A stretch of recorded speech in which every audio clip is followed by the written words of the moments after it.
Vlog, panibagong videos na naman natin gagawin ngayon guys is episode 5 na naman tayo ngayon guys.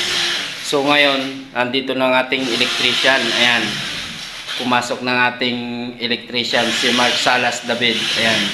So ito na ang gagawin niya guys. Nakapag ano na siya, laglag ng mga supply. Parang binagyo lang.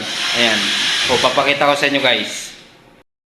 Kikita nyo, nakalaglag na yung mga supply ng mga ilaw. Ayan. So mamaya magkakaroon na lang siya ng topping out mamayang gabi yan, no? Oh. Ayan na. Parang binagyo lang. Ayan na naman ang ating bidaw. Wow! Ayan guys.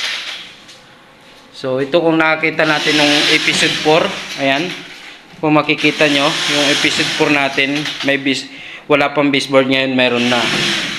Hanggang dun, meron na. Ayan. May baseboard na yan. Paikot yan. Nilagyan na natin ng baseboard. Ayan guys. Oh. Tapos ito, kompleto na rin. May mga balot na rin yan. Ceiling na lang nantay natin. So yung smoke na ibaba na din. Ayan. Wednesday, possible. Cover na lang tayo ng cover nito. Tapos pintura na. Sa Wednesday, sa maghapon, tapos na latakpan yan. Ayan. So, paano guys? Hanggang dyan na lang uling ating update sa episode 5 natin. Ayan.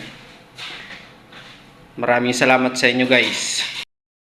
Maraming salamat sa inyo. Muli, kung duman man ang video ito sa inyo, please like and share na lang guys para makatulong na rin sa pag-uumpisa ni Cords TV Vlog. Ayan guys, maraming salamat. At don't forget to subscribe my YouTube channel guys. Mapapanood din ninyo sa YouTube itong video ito. Maraming salamat. Bye bye. God bless sa inyong lahat.